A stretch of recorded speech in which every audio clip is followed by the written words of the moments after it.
안녕하세요, 여러분. 고다주입니다. 오늘 여러분들께 들려드릴 이야기는 평생 가족만을 위해 헌신하셨던 친정아버지의 마지막 가는 길에서조차 얄팍한 계산기를 두들기던 남편과 그 민낯을 완전히 짓밟아버린 저의 이야기입니다. 친정아버지가 돌아가신 장례식장, 상복을 입은 남편은 제 눈물을 닦아주는 대신 구석에 앉아 자기 손님들이 낸 조의금 장부를 보며 희미하게 웃고 있었는데요. 어떤 이야기인지 시작 전 구독 안 누르신 분들은 구독 꼭 부탁드리겠습니다. 그럼 시작하겠습니다. 어디서부터 이야기를 시작해야 할까요? 아마도 제가 남편이라는 사람의 진짜 모습을 애써 모른 척하며 덮어두려 했던 그 미련했던 과거부터 말씀드려야 할 것 같습니다. 제 친정아버지는 평생을 시장 구석에서 작은 철물점을 운영하며 저희 남매를 키워내신 분입니다. 새벽 별을 보고 나가서 밤 늦게까지 기름때 묻은 작업복을 벗지 못하셨죠. 아버지는 손마디가 굵어지고 굳은 살이 박히는 것도 모른 채 그저 자식들 입에 밥 들어가는 것만 보며 살아오셨습니다. 비록 저희 집이 부유하지는 않았지만 아버지가 흘리신 정직한 땀방울 덕분에 저는 단 한 번도 사랑받지 못한다고 느낀 적이 없었습니다. 아버지에게 저는 눈에 넣어도 아프지 않을 귀한 맏딸이었습니다. 하지만 10년 전 지인의 소개로 지금의 남편을 만나 결혼하면서 제 삶의 기준은 조금씩 흔들리기 시작했습니다. 남편은 번듯한 중견기업의 과장이었고 시댁 역시 부족함 없이 노후가 준비된 집안이었습니다. 처음 연애를 할 때만 해도 남편은 제게 무척이나 다정했습니다. 시장통에서 고생하시는 저희 부모님을 존경한다고 말했고 자신이 더 잘하겠다며 살가운 척을 하기도 했죠. 저는 그 달콤한 말들에 속아 그가 겉과 속이 완전히 다른 지독한 속물이라는 사실을 눈치채지 못했습니다. 결혼 후 남편의 태도는 아주 교묘하게 변해갔습니다. 대놓고 저희 친정을 욕하지는 않았지만 아주 은근하고 기분 나쁜 방식으로 제 가족을 깎아내리기 시작했죠. 명절이나 부모님 생신 때마다 남편은 늘 피곤하다는 핑계를 입에 달고 살았습니다. 친정에 가는 날이면 차 안에서부터 한숨을 푹푹 쉬었고 집에 도착해서도 아버지와 눈을 마주치며 대화하는 법이 없었습니다. 아버지가 사위가 왔다고 구분어리로 시장 정육점에 달려가 가장 좋은 한우를 끊어오셔도 남편은 고기가 질기다며 몇 점 집어먹고는 젓가락을 내려놓기 일쑤였습니다. 식사가 끝나면 곧바로 거실 소파에 누워 텔레비전만 보거나 스마트폰만 들여다봤죠.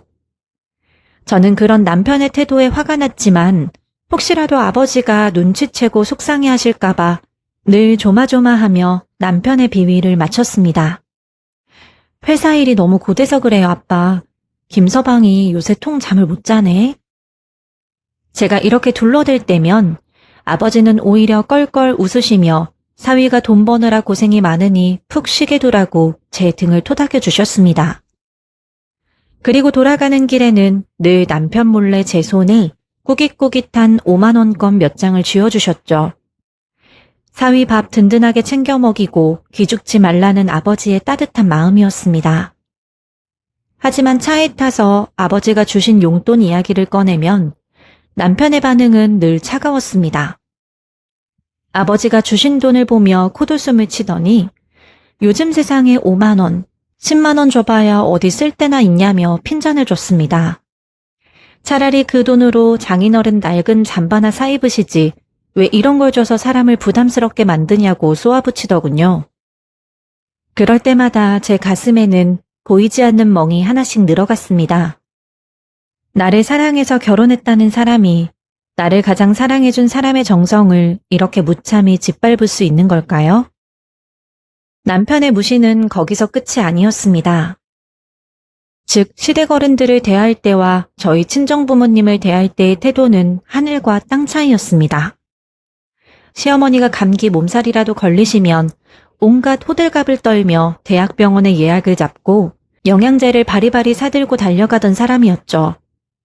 하지만 저희 아버지가 허리를 삐끗하셔서 며칠간 몸져 누우셨을 때는 전화 한 통 하지 않았습니다. 제가 서운함을 토로하면 남편은 오히려 적반하장으로 화를 냈습니다. 내가 의사야? 전화한다고 아픈 허리가 낫나? 장인어른은 평생 몸 쓰시는 일 하셔서 원래 골병 드신 걸 어쩔 수 없어. 그때 저는 남편의 얼굴에서 그가 저와 제 가족을 자신보다 명백히 아래에 있는 수준이 떨어지는 사람들로 취급하고 있다는 것을 확실히 보았습니다. 결혼 생활이 길어질수록 남편의 본성은 일상 곳곳에서 드러났습니다. 제가 동네 마트에서 산 옷을 입고 있으면 싼 티가 난다며 인상을 썼고, 제 친구들을 만날 때면 그 친구들의 직업이나 남편의 연봉을 꼬치꼬치 캐물으며 사람의 급을 나누려 들었습니다. 자신이 가진 알량한 직함과 월급 몇 푼이 세상의 전부인 줄 아는 정말이지 속이 텅 빈 사람이었던 겁니다. 그래도 저는 참았습니다. 제가 이혼이라는 꼬리표를 달고 돌아가면 평생 저만 보고 살아오신 늙은 아버지의 가슴에 대못을 박는 일이라고 생각했으니까요. 어떻게든 둥글게 남편을 달래고 타이르며 살아보려 발버둥 쳤습니다. 저만 조금 눈 감고 저만 상처받으면 우리 가정은 남들이 보기에 평범하고 조용하게 유지될 수 있었으니까요. 하지만 제 그런 미련한 인내심은 결국 가장 끔찍한 순간에 돌이킬 수 없는 후회로 돌아오고 말았습니다. 한 달 전쯤이었습니다. 여느 때처럼 철물점 문을 열고 청소를 하시던 아버지가 갑작스럽게 쓰러지셨습니다. 뇌출혈이었습니다. 병원에서 다급한 연락을 받고 응급실로 뛰어갔을 때 아버지는 이미 의식이 없으셨습니다. 산소호흡기에 의지한 채 가늘게 숨을 쉬고 계신 아버지의 마른 손을 붙잡고 저는 미친 사람처럼 오열했습니다. 그때 남편은 어디 있었을까요? 회사에 연차를 내고 병원으로 달려와 줄 거라 믿었던 제 기대는 처참히 무너졌습니다. 남편은 오늘 중요한 임원회의가 있어서 빠질 수 없다는 짧은 문자 한 통만 남긴 채 나타나지 않았습니다. 회의가 끝난 저녁 늦게라도 올 줄 알았지만 남편은 피곤하다는 이유로 병원에 오지 않고 집으로 곧장 퇴근해버렸습니다. 중환자실 차가운 복도에서 뜬 눈으로 밤을 새우며 저는 뼈저리게 깨달았습니다. 이 남자는 내 가족의 생사가 오가는 순간에도 자신의 안위와 편안함이 먼저인 사람이라는 것을요. 그리고 며칠 뒤 의식을 회복하지 못하신 아버지는 결국 제 곁을 영영 떠나시고 말았습니다. 장례식장이 차려졌고 상복을 입은 남편이 그제야 나타났습니다. 겉으로는 슬픈 표정을 짓고 손님을 맞이하던 남편. 하지만 저는 알지 못했습니다. 그 사람의 머릿속에는 장인의 죽음에 대한 애도 따위는 안중에도 없었고 오직 이 장례식장을 통해 자신이 얼마나 금전적 이득을 볼 수 있을지에 대한 계산만이 돌아가고 있었다는 사실 말입니다. 장례식장의 공기는 무겁고 탁했습니다. 향냄새와 사람들의 울음소리, 그리고 발인 날짜가 다가올수록 짙어지는 피로감이 온몸을 짓누르고 있었죠. 저는 슬픔을 주체하지 못해 빈소 구석에 쓰러지듯 앉아 눈물만 흘리고 있었습니다.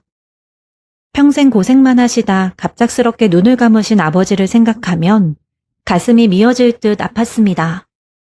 하지만 그 슬픔 속에서도 제 정신을 번쩍 들게 만든 것은 다름 아닌 남편의 기가 막힌 행동들이었습니다. 장례 첫날부터 남편의 태도는 상주라고 믿기 어려울 만큼 이질적이었습니다. 아버지와 평생을 시장통에서 동고동락하셨던 상인분들이 낡은 점퍼 차림으로 달려와 오열하실 때였습니다. 그분들은 거칠고 투박한 손으로 제 손을 부여잡고 아버지가 얼마나 정이 많고 훌륭한 분이었는지 이야기하며 함께 울어주셨습니다. 그런데 그 순간 남편은 그들을 향해 제대로 된 인사조차 하지 않았습니다. 오히려 시장 사람들의 옷차림과 특유의 냄새가 거슬린다는 듯 미간을 찌푸리며 슬쩍 자리를 피하기까지 했죠. 장인어른의 마지막을 위로하러 와주신 귀한 손님들을 마치 불청객 취급하는 그 오만한 태도에 저는 피가 거꾸로 솟는 것 같았습니다. 하지만 남편의 태도는 자신의 회사 동료들이나 거래처 사람들이 도착하자마자 180도 달라졌습니다. 조금 전까지 피곤하다며 구석에서 스마트폰만 들여다보던 사람은 온데간데 없었습니다. 자신들의 지인들이 들어서자 남편은 언제 그랬냐는 듯 벌떡 일어나 허리를 90도로 굽히며 과장된 미소로 사람들을 맞이했습니다. 슬픔에 잠긴 유족의 얼굴이 아니라 마치 중요한 비즈니스 행사를 주최하는 호스트 같은 모습이었습니다. 자신의 손님에게는 가장 비싼 수육과 전을 내어가며 상이 비지 않도록 챙겼고 심지어 술잔을 부딪히며 작게 웃음소리까지 냈습니다. 그 웃음소리가 상갓집의 정적을 깰 때마다 저는 수치심에 얼굴을 들 수가 없었습니다. 시간이 지날수록 남편의 안중에는 장인의 죽음에 대한 애도 따위는 없다는 것이 너무나 명백해졌습니다. 그의 관심사는 오로지 하나. 이 장례식장에 자신의 인맥이 얼마나 많이 찾아왔고 그들이 얼마나 두둑한 부조금을 내고 가는가 하는 것뿐이었습니다. 그리고 그 실체는 장례 이틀째 되던 날 새벽 제 눈앞에 적나라하게 드러나고 말았습니다. 새벽 3시 무렵 문상객들의 발길이 끊기고 장례식장에 정막이 내려앉을 때였습니다. 저는 며칠째 잠을 자지 못해 멍한 정신으로 따뜻한 물이라도 한 잔 마시려 휴게실 쪽으로 향했습니다. 그런데 반쯤 열린 휴게실 문틈 사이로 남편의 뒷모습이 보였습니다. 남편은 테이블 위에 무언가를 잔뜩 쌓아놓고 아주 분주하게 손을 움직이고 있었습니다. 조심스럽게 다가가 문틈으로 안을 들여다본 순간 저는 제 눈을 의심할 수밖에 없었습니다. 남편의 앞에는 조이금 봉투 수십 개가 산더미처럼 쌓여 있었습니다. 그는 부조금함에서 자신이 아는 이름, 즉 자신의 손님들이 낸 봉투만 교묘하게 빼돌려 따로 분류하고 있었던 겁니다. 봉투를 하나하나 열어 지폐의 장수를 확인하고 자신이 미리 준비해온 개인 수첩에 이름과 금액을 꼼꼼하게 적어내려가고 있었습니다. 누가 10만 원을 냈고 누가 5만 원을 냈는지 중얼거리며 계산기를 두들기는 남편의 입가에는 만족스러운 미소마저 번져 있었습니다. 친정아버지가 돌아가신 슬픔이 채 가시기도 전이었습니다.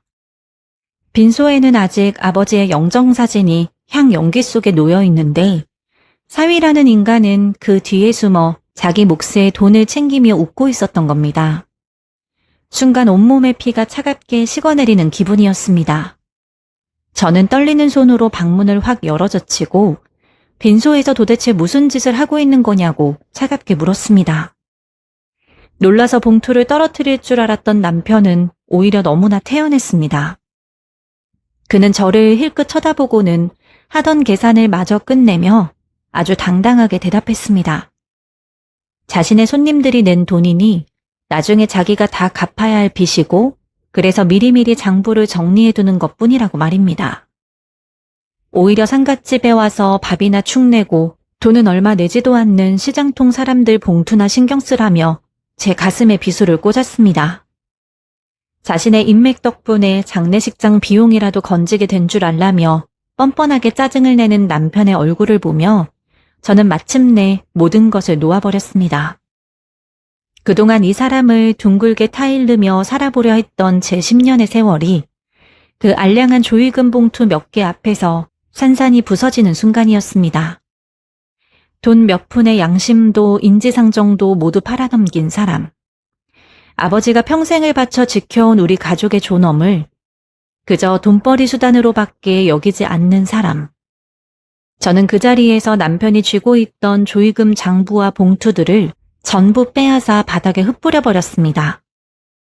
남편이 눈을 부릅뜨고 미쳤냐며 소리를 질렀지만 저는 더 이상 그 인간이 무섭지도 두렵지도 않았습니다.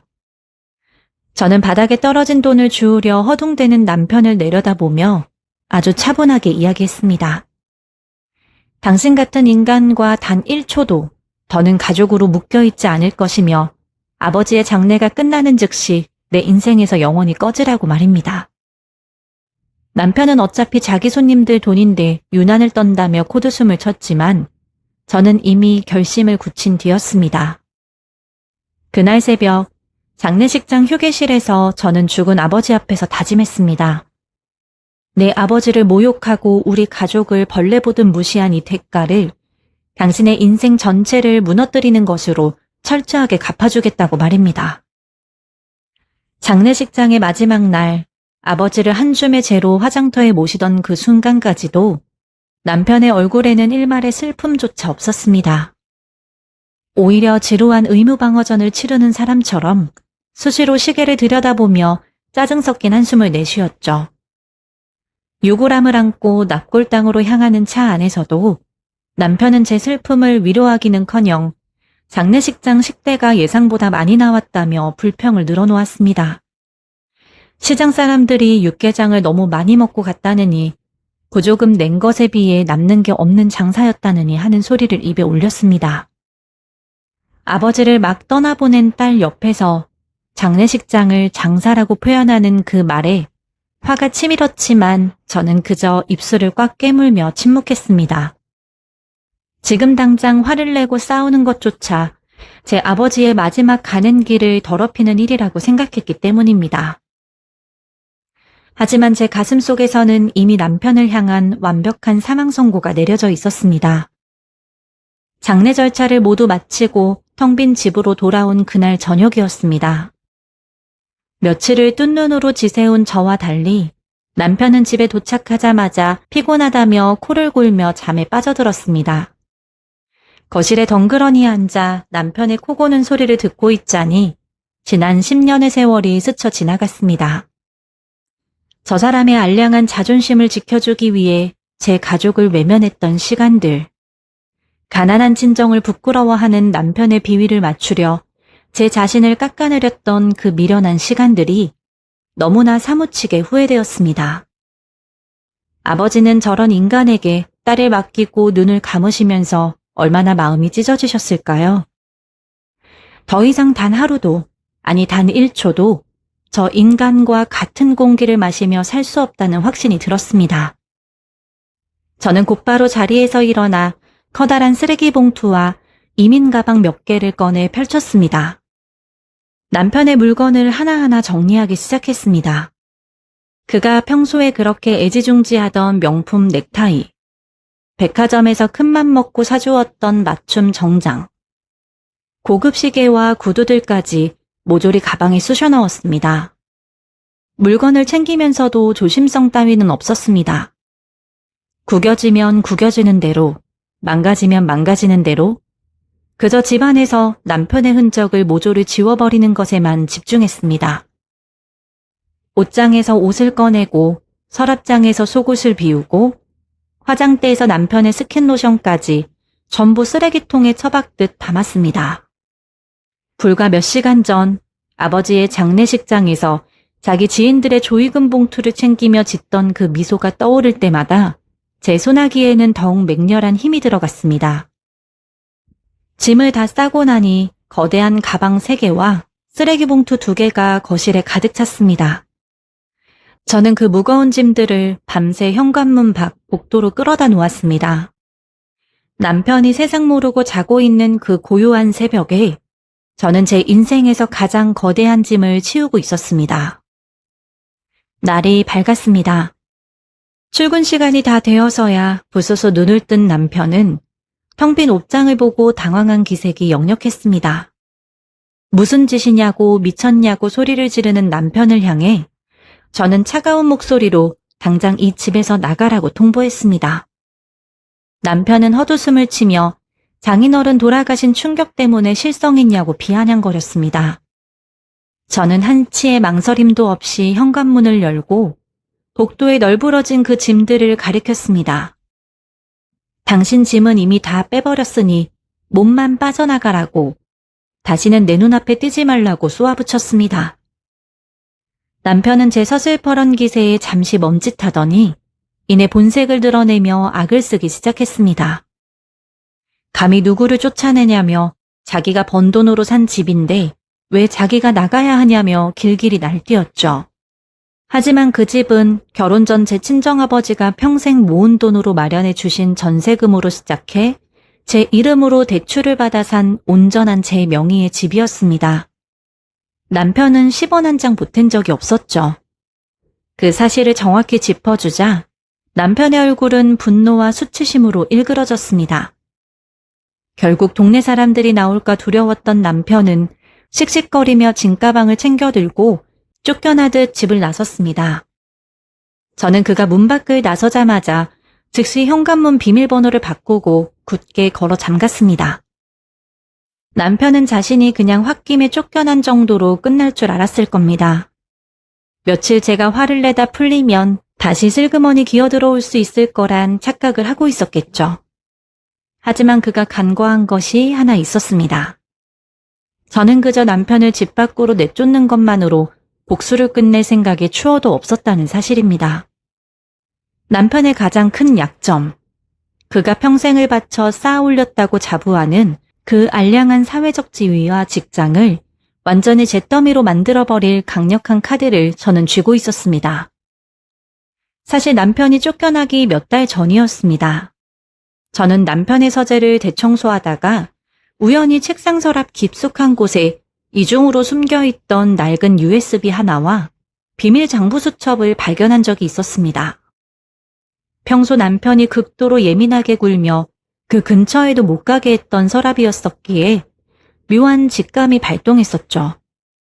남편이 골아떨어진 틈을 타 조용히 노트북에 USB를 연결해 파일을 열어본 순간 저는 제 눈을 의심할 수밖에 없었습니다. 그 안에는 남편이 지난 몇 년 동안 회사의 하청업체들로부터 받은 어마어마한 액수의 뒷돈 내역이 고스란히 기록되어 있었습니다. 명세서와 엑셀 파일들은 상상을 초월할 정도로 치밀했습니다. 프로젝트를 진행할 때마다 특정 업체의 일감을 몰아주고 그 대가로 업체 대표들로부터 차명 계좌를 통해 정기적으로 거액의 리베이트를 받아 챙긴 내역이 낱낱이 적혀져 있었죠. 뿐만 아니라 유흥업소에서 접대를 받은 날짜와 결제 금액, 주말마다 협력업체 임원들과 공짜 해외 골프를 치며 향응을 제공받은 기록까지 그야말로 비리 종합 세트였습니다. 남편은 이중장부를 만들어 회사에는 교묘하게 손실을 숨기고 뒤로는 자신의 주머니를 불리는 짓을 태연하게 벌이고 있었습니다. 평소 제게 친정아버지께 용돈 몇 푼 드리는 것도 아깝다며 핏대를 세우던 인간이 뒤에서는 수천만 원의 뒷돈을 챙기며 호화스러운 사치 생활을 즐기고 있었던 겁니다. 심지어 그 비자금으로 주식 투자를 하다 크게 말아먹고 빚까지 진 정황이 수첩에 빼곡히 적혀 있었습니다. 저는 그 모든 증거 자료를 하나도 빠짐없이 복사해 저만의 비밀 클라우드에 안전하게 보관해 두었죠. 혹시라도 남편의 오만함이 극에 달해 이혼을 결심하게 될 경우를 대비해 쥐고 있던 마지막 생명줄이었습니다. 그런데 친정아버지의 장례식장에서 남편의 실체를 완벽히 깨달은 지금 이보다 더 완벽하고 치명적인 복수의 무기는 없었습니다. 남편을 집에서 내쫓은 바로 그날 오후 저는 차가운 거실 바닥에 홀로 앉아 노트북을 켰습니다. 그동안 모아두었던 남편의 횡령과 배임, 뇌물수수 증거들을 누구라도 한눈에 알아보기 쉽게 정리하기 시작했습니다. 엑셀 파일은 연도별, 업체별로 일목요연하게 분류했고 차명 계좌 내역과 룸살롱 결제 영수증 캡처본까지 빠짐없이 첨부해 완벽한 하나의 고발 보고서를 만들었습니다. 누구라도 이 자료를 보면 남편이 변명의 의지 없이 당장 구속될 수밖에 없도록 아주 철저하고 냉정하게 작업했습니다. 감정은 완전히 배제한 채 오직 팩트와 증거만으로 이루어진 서류를 작성하면서 제 가슴 속에는 이상할 정도로 차분한 평화가 찾아왔습니다. 평생 정직하게 땀 흘려 돈을 버셨던 우리 아버지를 무식하다며 무시했던 인간. 정작 자신은 양복을 빼입고 뒤에서 얼마나 구린내 나는 도둑질을 하고 있었는지 만천하에 까발려질 생각을 하니 통쾌함마저 느껴졌습니다. 모든 준비를 마친 저는 회사 홈페이지를 뒤져 내부 고발 시스템과 감사팀의 다이렉트 이메일 주소, 그리고 대표이사의 직통 이메일까지 모조리 찾아냈습니다. 그리고 단 한 번의 클릭으로 남편의 인생을 영원히 끝장낼 그 거대한 폭탄을 회사의 최고 경영자와 감사팀, 그리고 윤리경영실 전체에 동시에 전송했습니다. 제목은 아주 간결하고 명확하게 적었습니다. 구매팀 모 과장의 하청업체 리베이트 수수 및 횡령 비리 고발건. 발신자는 추적할 수 없도록 철저히 익명으로 처리했지만 첨부된 증거들이 너무나 명확하고 구체적인 데다 회사의 자금 흐름과 직결된 문제였기에 회사 측에서도 절대 가볍게 넘길 수 없는 초대형 사안이었습니다. 이메일을 전송하고 화면에 전송 완료라는 팝업창이 뜨는 순간 저는 며칠 만에 처음으로 깊고 긴 숨을 내쉬었습니다. 거실 한편에 놓인 아버지의 웃는 영정사진을 향해 마음속으로 조용히 중얼거렸습니다. 아빠, 나 이제 더 이상 미련하게 안 참을 거야. 아빠 무시하고 우리 가족 짓밟은 저 인간 내가 바닥끝까지 추락해서 땅을 기는 꼴 기어코 보고 말 거야. 하늘에서 든든하게 지켜봐줘. 제가 이메일을 보낸 지 불과 하루가 지나지 않아 남편의 세상은 그야말로 출구 없는 지옥으로 변하기 시작했습니다. 다음 날 오전 남편은 평소처럼 잘난 척을 하며 말끔한 정장 차림으로 회사에 출근했겠죠. 집에서 맨몸으로 쫓겨난 주제에 회사 사람들에게는 아무 일도 없었던 것처럼 빳빳하게 고개를 들고 다녔을 겁니다. 하지만 그 오만함은 점심시간을 채 넘기지 못했습니다. 출근 직후 남편은 곧바로 감사팀의 무거운 호출을 받았습니다. 사전 통보도 없이 감사팀 직원들이 들이닥쳐 남편의 컴퓨터 하드디스크를 강제로 압수했고 개인 책상 서랍과 캐비닛까지 모조리 봉인해 버렸습니다. 영문도 모른 채 감사실로 끌려간 남편은 조사관들이 책상 위에 던진 제가 보낸 그 완벽한 증거 자료들 앞에 입도 뻥끗하지 못하고 사색이 되었을 겁니다.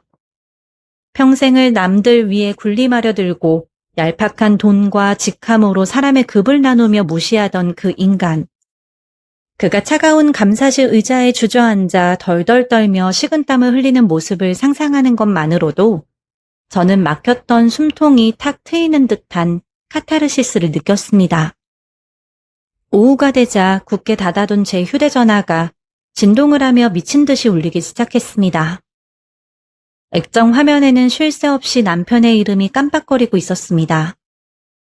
어제 아침 집에서 쫓겨날 때까지만 해도 감히 나를 내쫓냐며 당당하게 악을 쓰던 인간이 이제는 목숨줄이 죄어오자 다급하게 저를 찾고 있었던 것이었죠. 저는 전화기를 무음으로 돌려놓고 화면을 가만히 내려다보며 커피를 한 모금 마셨습니다. 수십 통의 부재중 전화 끝에 남편은 결국 음성사서함에 메시지를 남기기 시작했습니다. 녹음된 메시지 너머로 들려오는 남편의 목소리는 형편없이 떨리고 갈라져 있었습니다. 도대체 나한테 왜 이러느냐고, 당신이 감사팀에 그 자료들을 찌른 거냐고 바라카드 윽박을 지르다가도 이내 울음 섞인 비굴한 목소리로 제발 한 번만 살려달라고 애원하는 꼴이 참으로 가관이었습니다. 자기가 장인어른 장례식장에서 너무 피곤하고 예민하게 굴어서 당신이 홧김에 벌인 일이라면 지금 당장 무릎 꿇고 빌 테니 제발 감사실에 전화해서 해킹당한 거라고 악의적인 조작이라고 말해달라는 소리를 짓거렸습니다. 아직도 사태의 심각성을 파악하지 못하고 이 거대한 비리를 어떻게든 얄팍한 거짓말로 덮어보려는 그 수작에 저는 헛웃음조차 나오지 않았습니다. 저는 남편의 비굴한 변명과 협박이 섞인 그 음성 메시지들을 빠짐없이 전부 저장해 두었습니다. 나중에 위자료 청구와 이혼 소송에서 그 뻔뻔함과 정신적 학대를 입증할 아주 훌륭한 추가 증거 자료가 될 테니까요. 창밖으로 붉은 노을이 지고 있었습니다. 늘 남편의 퇴근 시간에 맞춰 허겁지겁 식사 준비를 하며 눈치를 살피던 과거의 저는 더 이상 이 세상에 존재하지 않았습니다. 이것은 이제 겨우 시작에 불과했습니다. 남편은 단순히 번듯한 직장을 잃는 것으로 끝나지 않을 겁니다. 그가 저지른 비리의 규모는 사내 징계를 넘어 즉각적인 경찰 조사를 피할 수 없는 범죄 수준이었고 수억 원에 달하는 손해배상 청구는 물론 차디찬 감방에서 쇠고랑을 찰 위기에 완벽하게 놓인 것이니까요. 남편을 그 나락으로 밀어 떨어뜨린 손이 바로 그토록 그가 가난하고 배운 게 없다며 멸시하고 짓밟았던 아내의 손이라는 사실. 남편은 이제 남은 평생 동안 인생의 가장 밑바닥에서 그 진실과 마주해야만 했습니다. 남편의 비리를 고발한 메일을 전송한 지 며칠이 지나지 않아 제가 예상했던 것보다 훨씬 더 참혹한 결과가 남편을 덮쳤습니다. 회사는 남편을 대기 발령 조치한 것도 모자라 자체 감사가 끝남과 동시에 경찰에 횡령 및 배임 혐의로 정식 고소장을 접수했습니다. 남편이 수년에 걸쳐 빼돌린 회사 돈과 하청업체들로부터 챙긴 리베이트 금액이 워낙 방대했기에 형사처벌은 도저히 피할 수 없는 기정사실이 되었습니다. 경찰의 압수수색과 본격적인 수사가 시작되자 남편의 숨통은 그야말로 턱 밑까지 조여들었습니다. 평소 남편에게 굽신거리며 접대를 일삼던 하청업체 대표들마저 수사망이 좁혀오자 앞다투어 등을 돌렸고 남편의 강요와 협박에 의해 돈을 건넸다며 모든 법적 책임을 남편에게 떠넘기기 시작했으니까요. 그쯤 굳게 닫힌 제 집 현관문 밖에서 미친 듯이 쿵쿵거리는 소리가 들려왔습니다.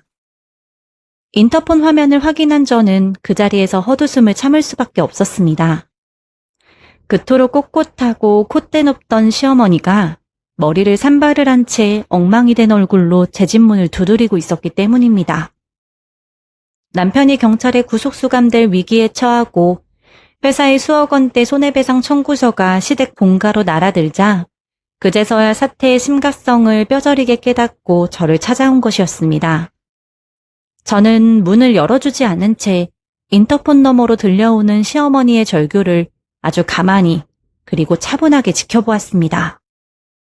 시어머니는 현관문 손잡이를 매달리듯 부여잡고 차가운 복도 바닥에 주저앉아 울부짖었습니다. 제발 문 좀 열어달라고, 우리 아들 한 번만 살려달라고 애원하는 그 목소리는 과거의 오만함이라고는 찾아볼 수 없을 만큼 처절하게 짝이 없었습니다. 제가 쥐고 있는 마지막 증거들만 경찰에 넘기지 않고 선처를 해주면 자기가 남은 인생 평생 제 발밑에서 기어다니며 식모 노릇이라도 하겠다는 소리까지 내뱉었습니다. 명절이나 가족 모임 때마다 시장통 반찬 냄새가 난다며 저희 친정 부모님을 대놓고 멸시하고 제 출신을 들먹이며 깎아내리던 그 사모님의 모습은 완전히 증발해버리고 없었습니다. 그저 자식의 파멸과 빚더미 앞에서 이성마저 놓아버린 초라하고 비참한 노인만이 엎드려 있을 뿐이었습니다. 저는 인터폰 마이크를 켜고 감정의 동요 없이 아주 차갑고 단호하게 이야기했습니다. 당신 아들이 지은 범죄는 내가 덮어준다고 해결될 수준을 한참 벗어났으며 이미 제가 가진 모든 자료의 원본은 경찰서 경제팀과 회사 법무팀으로 넘어갔다고 말입니다. 그리고 평생 피땀 흘려 정직하게 살아오신 내 아버지를 무시하고 비웃었던 당신들 가족과는 이 순간 이후로 그 어떤 얽힘도 없을 것이니 당장 남편의 서명과 지장이 찍힌 이혼 합의서나 준비하라고 덧붙였습니다. 만약 당장 내 집 앞에서 물러나지 않으면 경찰을 불러 주거침입으로 신고하겠다는 제 경고에 시어머니는 결국 바닥을 치며 통곡하다가 출동한 경비원들에 의해 비참하게 끌려나갔습니다. 화면 밖으로 멀어지는 그 초라한 뒷모습을 보며 제 가슴속 깊은 곳에 응어리져 있던 10년 묵은 상처들이 깨끗하게 씻겨내려가는 것을 느꼈습니다. 그로부터 얼마 지나지 않아 남편은 도주 및 증거인멸의 우려가 인정되어 결국 구속수감되었습니다. 경찰 조사 과정에서 남편이 뒷돈을 챙겨 유흥업소와 불법 도박으로 탕진한 금액까지 낱낱이 밝혀지면서 사태는 걷잡을 수 없이 커졌고 언론의 사회면 기사 한 구석을 장식하기까지 했습니다. 저는 구치소에 수감되어 있는 남편에게 변호사를 통해 정식 이혼 소장과 막대한 금액의 위자료 청구 소송 서류를 밀어 넣었습니다. 남편은 차가운 쇠창살 안에서 자신의 인생이 완벽하게 끝났다는 것을 실감했는지 제가 제시한 모든 재산 분할 조건과 이혼 합의에 군말 없이 도장을 찍을 수밖에 없었습니다. 어차피 그에게는 제게 대항할 알량한 돈도 사회적 지위도 변호사를 선임한 최소한의 능력조차 남아있지 않았으니까요. 결혼 생활 내내 남편이 제게 가했던 교묘한 정서적 학대와 친정아버지 장례식장에서 벌인 만행들까지 모두 소장에 상세히 기록되어 법원에 제출되었습니다. 재판부는 남편의 악의적인 유책 사유를 100% 명백하게 인정했고 저는 최고액의 위자료 판결과 함께 제 명의로 되어 있던 아파트와 자산들을 온전히 제 것으로 지켜낼 수 있었습니다. 반면 시댁은 회사의 막대한 손해배상 청구와 남편의 추징금을 막아내느라 평생을 모아둔 노후 자금을 모조리 날려버렸고 떵떵거리며 살던 본가 아파트마저 금매로 처분해야 했습니다. 그 후 들리는 소문에 의하면 시어머니는 보증금 없는 허름한 월세방으로 쫓겨나 폐지를 줍는 신세가 되었고 구치소에 있는 아들을 매일같이 원망하며 하루하루를 보내고 있다고 하더군요. 알량한 껍데기만 남은 자존심 하나로 사람의 급을 나누고 짓밟았던 그들의 최후는 이토록 철저하고 완벽한 파멸이었습니다. 모든 법적 절차가 마무리되고 서류상으로 완벽하게 남이된 그 주말, 저는 가장 먼저 친정아버지의 유골이 안치된 납골당을 찾았습니다. 가슴 깊은 곳에서 뜨거운 눈물이 왈칵 쏟아져 내렸지만 그것은 결코 슬픔이나 회한의 눈물이 아니었습니다. 이제야 비로소 못난 딸이 아버지에게 지은 불효를 조금이나마 씻어냈다는 안도감, 그리고 지옥 같았던 과거를 끊어내고 완전한 제 삶을 찾았다는 후련함의 눈물이었습니다. 저는 차가운 유리 너머 사진 속 아버지의 얼굴을 가만히 어루만지며 속으로 다짐했습니다. 이제는 그 누구의 눈치도 보지 않고 당당하게 아버지가 제게 물려주신 정직하고 따뜻한 마음만을 나침판 삼아 흔들림 없이 세상을 살아가겠다고 말입니다.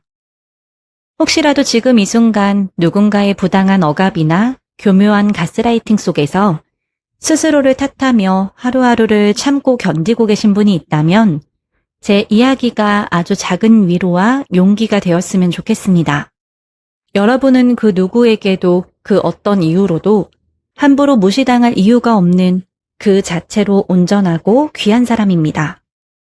두려움을 떨치고 용기를 내어 잘못된 굴레를 과감하게 끊어냈을 때 비로소 진짜 빛나는 내 인생의 다음 챕터가 시작된다는 것을 꼭 기억해 주시길 바랍니다.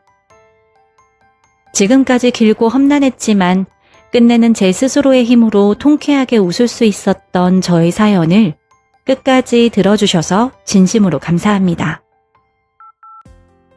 네, 오늘의 사연은 여기까지입니다.